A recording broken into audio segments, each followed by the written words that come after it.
Isang magandang umaga po at napakasarap na sariwang hangin dito sa kabundukan. Siyempre nandito po tayo muli mga kabayan. Nakita nyo naman napakaganda ng tubo ng ating pananim na talong. Ito po mga kabayan, nandito tayo dahil araw na naman ni Kuya Marulas para magtanim doon sa kanyang lupa na nasa tuktok, view deck, nasa tuktok ng kabundukan mga kabayan. Ayun o, doon mismo sa pinakatuktok, doon po natin ito itatanim. Ayun. So ito na mga kabayan, tara magtanim tayo ng talong. Paghakot pa lang ng talong mga kabayan, kailangan mo nang magpapawis ng gusto. Kasi mula dito mga kabayan, aakyat tayo doon sa tuktok. Kaya tara, samahan niyo po kami. Dito makikita mo na yung mga gulay. Sa inyo din po ito, kuya? Sa akin to. Wow! Kamuti. Kamuti. Ang kamuti ilang buwan po kuya? Bago ma-harvest, bago magkaroon ng laman? Tatlo. Tatlong harvest buwan? muna, 3 buwan. Meron na tayong makukuha dito mga kabayan. Siyempre, pag nag-harvest sila dito, kasama tayo para makita natin kung gaano kalalaki at katataba yung kanilang mga kamote. Dahil, Diyos ko, talbos mga kabayan, ang sarap na. Plus yung kanilang mga kalabasa dyan mga kabayan. Mga kabayan, ito yung ibang mga naunang talong na hinakot nila. No, may station, may pahinga kasi hindi pwedeng diretso.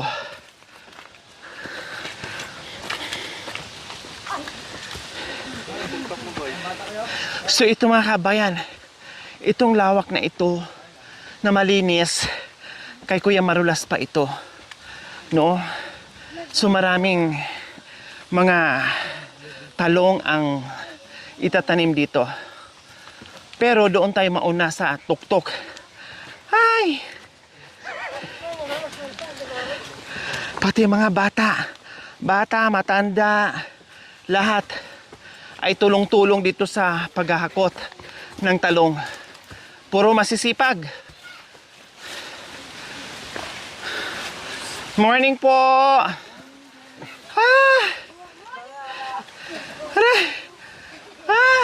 Diyan na lang kuya, dyan.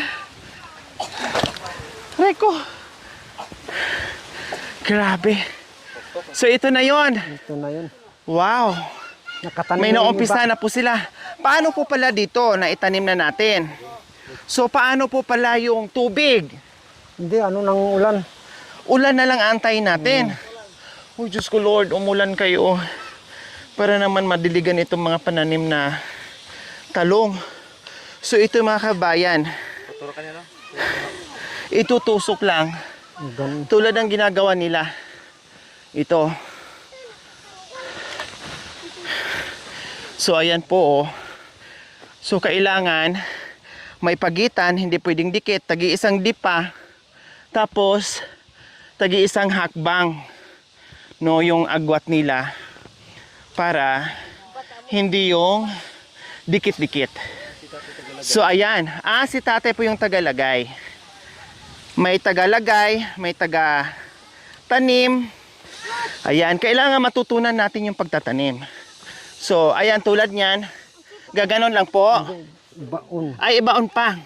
Basa kasi sa... Gaano kalalim yung pagbaon? Ganyan na lang. Mga halos isang dangkal. So, ganyan. Hindi na idiin.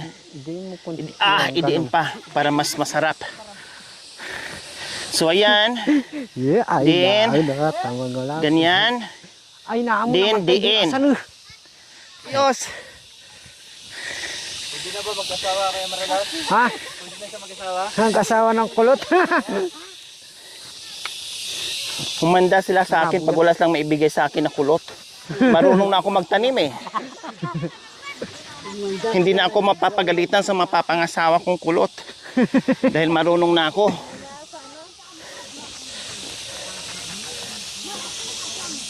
Uy, ang sarap pala mga kabayan ma-experience na ganito, no? Na yung sabay-sabay kayo magtanim. Nakakatuwa. Oo, walang pagod na mararamdaman kasi ang dami, tulong-tulong eh. Ay na yata. Lakat. Tulong-tulong, sabay-sabay magutom, sabay-sabay din kumain. Away, lahat alpay. Bakit hindi na wala na dito? Para Kasi pag nag-ano ka, nag-alaga ka sa kanya, hindi na natin isagi dito. kasi dadaan dito yung kalabaw. So kabilaan. Okay. So sana Lord, ulanin mo naman yung pananim ni Kuya Marulas pati doon. Mamayang hapon. Huwag naman masyadong malakas. Yung sakto lang please. Kasi pag sobrang lakas naman din, maanod. Hindi, maano to, baka mamaya masira din pag sobrang lakas. 'Di ba? Mabitak yung lupa. Ayan. Sa edad na 13, 14, 16, nandito na yung mga anak niya tumutulong. Sabi ko nga po sa inyo mga kabayan, walang ibang tao dito. Kami lang. Kasi magulang nila, anak, apo, nandito tulong-tulong. Hindi na nila kailangan magbayad ng labor. Sila-sila na. Kasi sabi nila, walas ng pangbayad pang labor. Kasi pag-araw pa lang, 500 yung araw ng tao. Tapos yung ano pa, yung kalabaw pa. So bali 900 po mga kabayan. Pag nagpaararo ka, plus kalabaw na uupahan mo. So sila-sila na lang.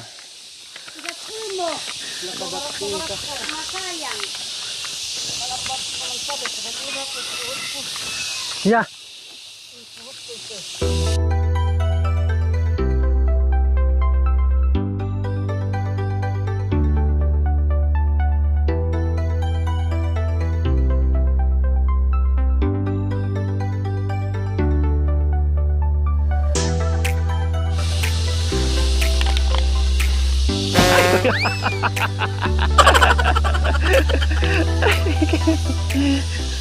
Kailangan dito mga kabay, matibay yung tuhod mo at saka bewang. Kasi yuyuko ka.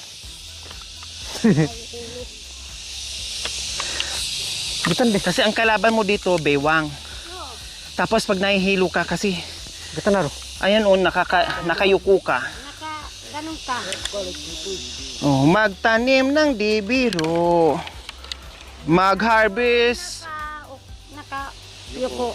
Magtanim hindi biro. Maghapon puro yuko. Ano pa po nanay? Anong karugtong? Magabi nakaupo. Magabi nakatulong.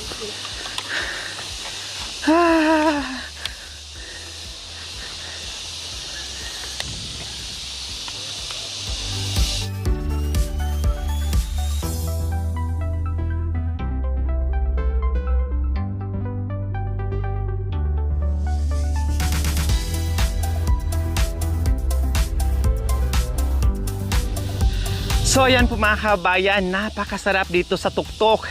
Narating ko rin po mga kabayan, kahapon ko pa to inaasam-asam na maakyat. Sa wakas, nandito na kami ngayon nakapatong sa isang malaking tuktok ng kabundukan mga kabayan. Ito, nandito tayo ngayon sa itaas. Pero nasa gitna tayo, napaligiran din po mga kabayan ng matataas na kabundukan. Ayan po, nakita nyo po. Ayan, kitang-kita po natin ngayon ang isang magandang ina ng kalikasan mga kabayan. Diyos ko, napalibutan tayo sa magagandang hugis ng mga matataas na bundok. Dahil nandito nga tayo sa gitna ngayon. Pagod ka man, pero tanggal. Dahil dito pa lang ay langhap mo na yung sariwang hangin. Ang ganda naman dito Kuya Marula sa pwesto mo. 'Di ba? Yung kahapon tinaniman natin, tama? Tapos yung nakarang araw, yun din po yung pinuntahan natin. Yun, sa taas, yun. Ayun, 'di ba? Yung binagyo tayo. Doon. Inulan at binagyo tayo doon. Doon. 'Di ba mga kabayan, lahat ng ginawa namin noong nakaraang araw, kahapon ay nakikita namin ngayon dito sa itaas ng tuktok kung saan dito kami ngayon nagtatanim. Kuya Marulas, ilang taon nyo na po itong inaalagaan, itong magandang taniman nyo? Kasi nabili ko lang to. Kasi yung lupa namin malayo pa, malapit sa Pinatubo. Kailan nyo po ito nabili? 2004. 2004. Wow, 2004. Bukod dito sa talong, ano pa po, Kuya Marulas, ang tinatanim niyo po dito? Yung kamote, O nung nabili niyo po, unang tanim niyo po dito, anong gulay? Anong root crops ang naitanim niyo po dito? gabi. Gabi. Tapos, kumusta ang kita sa gabi? Hindi, isang ano lang kasi, mga kalahating taon yun eh. Kalahating taon, medyo matagal antayin. Tapos sumunod dun sa gabi, ano po ang sumunod na? Labanos, Labanos. Ibig sabihin na Balatunas. taniman na rin ng labanos. Kumusta ang kita dun sa labanos? Kasi 40 days lang po yon. Kumusta naman ang kita nyo dito sa Pag labanos? maganda yung ano niya, yung doon kasi sa baba yung tinanim ko, naka 40,000 ako. Wow! 40,000 sa isang Isang ano, harvest lang sa loob ng 40 days. Wow! Tapos, sunod doon sa labanos, ano ang tinanim nyo po? Balasinas na naman doon sa baba sa may kamote. Ano po yon? Yan, talong. Talong. So, nataniman na rin ito ng talong, ngayon talong ulit. Hindi So, ko nataniman ng talong to. first time dito na magtanim kayo ng talong sa baba kayo nagtanim noon. Okay naman din po yung kita nyo sa talong. Tabla lang doon kasi nabagyuhan. O at least nailabas yung puhunan kahit tabla, no? Ay bawi puhunan para may pangtanim ulit, 'di ba? Na bagyo. Ito yung kalaban ng mga kabayan, no? Pag once na nabagyo yung pananim nila dito, okay yung tabla lang. Kahit wala na yung pagod mo, basta makapagtanim ka pa uli. Ang kawawa po dyan mga kabayan, yung sira talaga lahat, no? Yung masisira lahat ang pananim dahil sa bagyo, dahil sa kalamidad, yun ang kawawa. Ang kalaban kasi dito mga kabayan, maganda yung lupa, no? Maganda yung pananim dito. Pag once na binagyo, siyempre pag tuloy-tuloy yung bagyo, tuloy-tuloy yung ulan, ito mga lupa ito kasi nakaslanting, may tendency po na mabibitak. Lahat mawawash out. Yung pananim mo dahil sa agos ng tubig, dahil sa tindi ng ulan, masisira po yun. Iilan-ilan na lang po ang natitira doon. Yun po yung kalaban nila dito. Minsan nga po mga kabayan, meron kami natulungan din. Yung lupa nila slanting. Lahat ng pananim nila, ang taba-taba, inano doon hanggang baba mga kabayan. Inano doon. Kawawa. Dahil lahat ng pananim nila ay nandoon na sa ibaba, hindi na nila mapakinabangan. Kaya wag naman. Kaya sabi ko, sana uulan, pero wag naman masyadong malakas. Yung sakto lang doon sa pananim nila na hindi maepektuhan. So yun na naman yung dalangin natin. Hindi natin mapipigilan yung ulan, yung bagyo, yung init, Kuya Marulas. Kumbaga, dasal na lang talaga na sana kahit ulan din tayo, sana initin din tayo kasi kailangan balanse. Ay, Kuya Marulas, ilang buwan itong ma-harvest yung talong natin? 3 buwan. 3 buwan lang din. So, 90 days, no? 3 buwan. Ilang beses ka mag-harvest sa talong, Kuya Marulas? Minsan 10. 10 beses. Una, tapos mayroon pa susunod hanggat mamatay Hindi mamatay na siya. yung puno. Puno. Wow, ito kagandahan nito. Para pala siyang munggo, na ang munggo kapag buhay pa yung puno ay Buti kang paulit-ulit, mag-harvest paulit-ulit mamunga. Ganon din po ito. So ayan, yung kalabaw natin, no, ay ito din po ang nag-araro sa kabila. Doon sa tinaniman natin kay Kuya Ramon.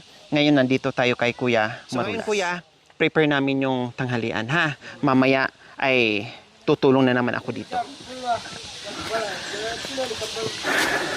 Tulad ng sinabi ko, ang mga mister ay busy doon.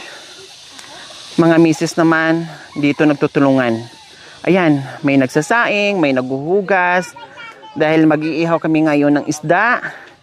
So, ayan. Busy para sa tanghalian. May kape na po ba tayo? Oh. Ay, hindi pa nagpainit. Magpainit pa naman daw natin. Ito ano to pagkain to ni... O kasi bawal sa kanya kaya binilang sarado pa yung lechon manok. Eh alangan antayin namin tanghali na kaya ito na lang. O chicken joy. Mamaya doon ka kumain ha para hindi ka mahingian.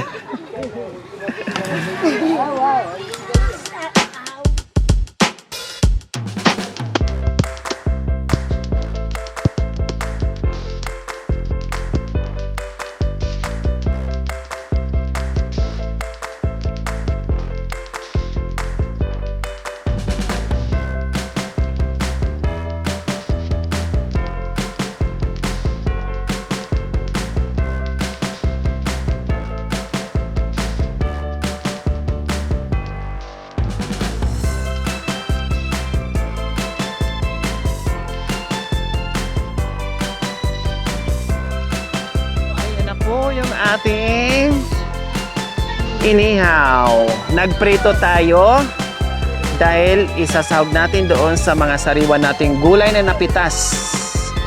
Kaya ayan, siyempre nagtatrabaho sila, pagod sila, pinagpawisan, kailangan may sabaw na mainit-init para lalong sumigla at mabilis ang pagtatrabaho.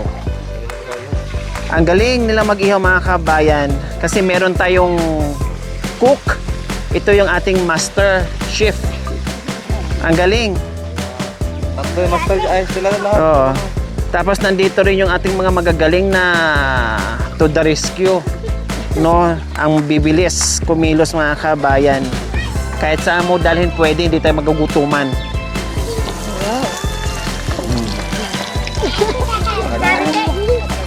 Makanyan. Makanyan ang init. Yun.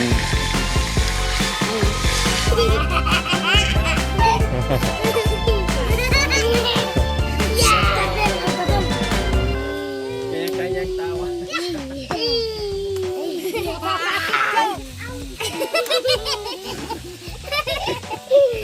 Ang mukha niya, no?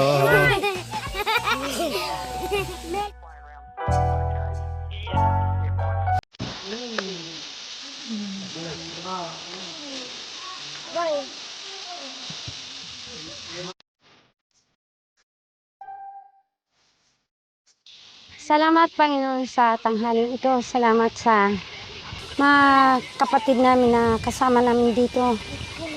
Na ingatan mo sila sa pagbabalik nila sa lugar nila.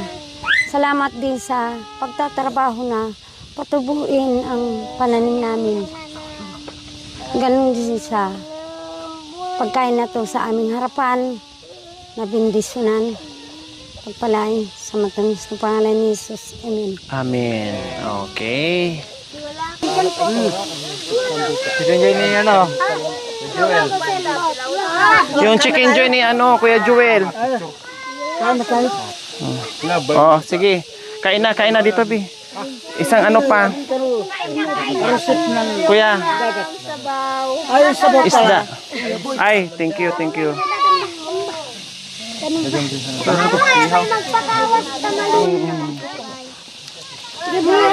Sorry, hingi ako mga anak ko. Ayan. Kain na tayo. Kain na po. Tututong niya ura.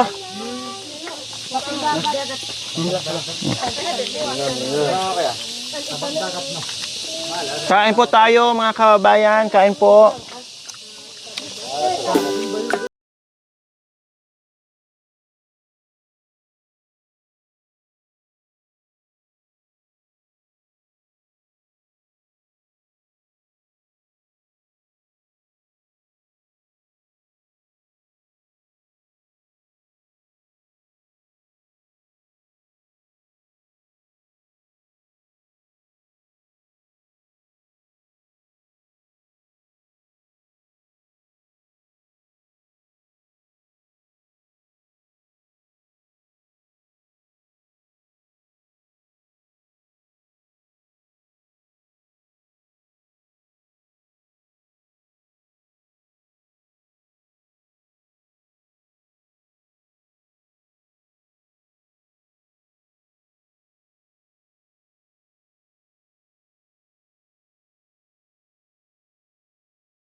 Kaya pala nasimot kasi busog.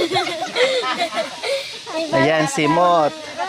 Oh, 'di ba? Nabusog ang lahat. Yay! May pahabol pang kanin, Ate Rose? Kayo busog po diyan? Busog na busog. Oh. Sarap po na ko doon sa Sa Arusep. Wow. Ayan, hindi pa naubos yung kanin. Ayan pa, nagsaing. Merienda na mamaya, pati yung isda natin. Ayan, para meron pa silang kakainin mamayang hapunan. Siyempre, hanggang gabi sila dito. Ayan, meron pa dito mga kabayan. Ayan. Oh, 'di ba? Tapos yung gulay din natin, meron pa, hindi na ubos. Ganyan ako mga kabayan. Pag nagbitbit ng ulam at pag nagpaluto ng ulam, gusto ko marami. Ayaw ko yung nabibitin. Ayaw ko yung konti lang. Gusto ko may sobra para meron pa silang kakainin. Yung gulay natin. Ayan. Oh. Pati doon mga kabayan. Ayan, simot, mga buto-buto na lang, mga tinik-tinik, mga ulo-ulo na lang yan dyan. Oh, busog kayo dyan. Oh, ayan, ito yung mga gumagawa, nagpapahinga. Dahil mga busog na, so mamaya na naman sila aariba sa kanilang pag-aararo dyan. Aakyat na naman po kami mamaya-maya mga kabayan. Ito yung aming kusinera, ang galing-galing magluto. Si Ate Rochelle. Ito yung mga ano nila. Nasa mga alagad ng batas. Ayan. Ang bibilis kumilos. Lahat na nandito sa likod ko mga alagad ng batas yan. Ayan. O, pati si nanay, busy-busy hindi mapakali kung ano-anong ginagawa. O. So, ganyan dito.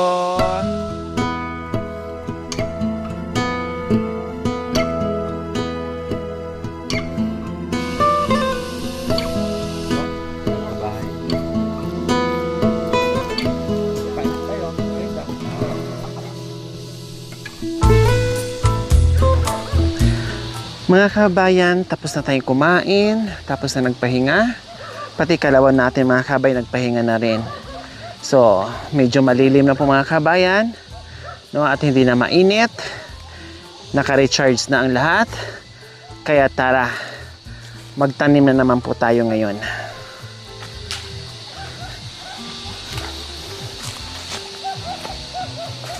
Ano po yan, Nay?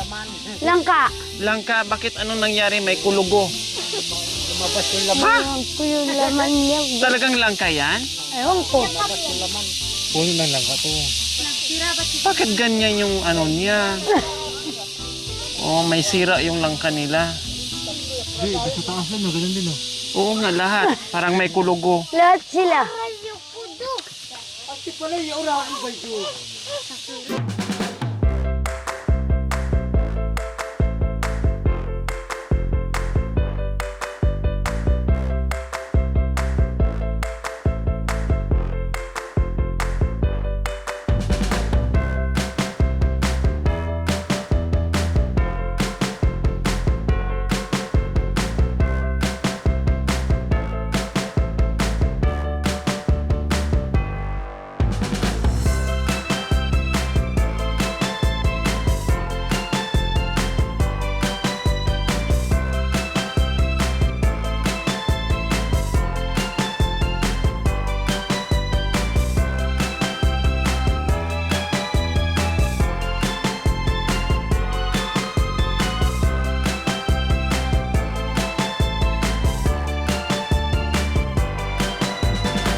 So ganyan mga kabayan, kahit mainit pag nagtutulungan, hindi ka makaramdam ng pagod.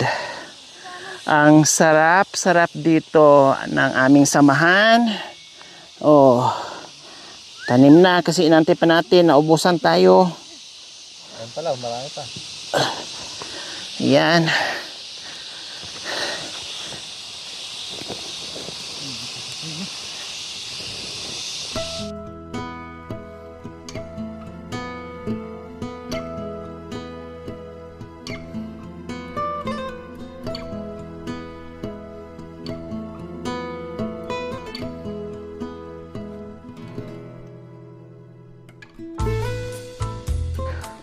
Isang araw na namin ito ginawa mga kabayan.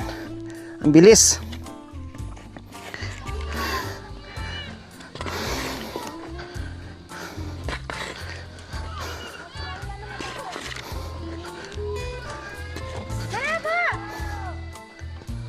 Dito pala nagsimula sila.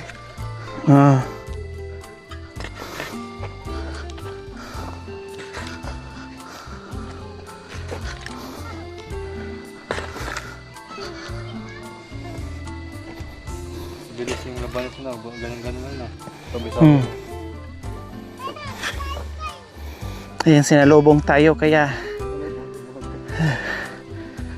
mabilis. Buti lang mga kabayan, umulan no nakaraan. No, kahapon pala. Basa yung basa yung ilalim ng lupa. No, ito tinan mo, tuyong tuyo dito, pero pag naararo siya, basa. Ayan no, nakikita natin.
Thank you for watching.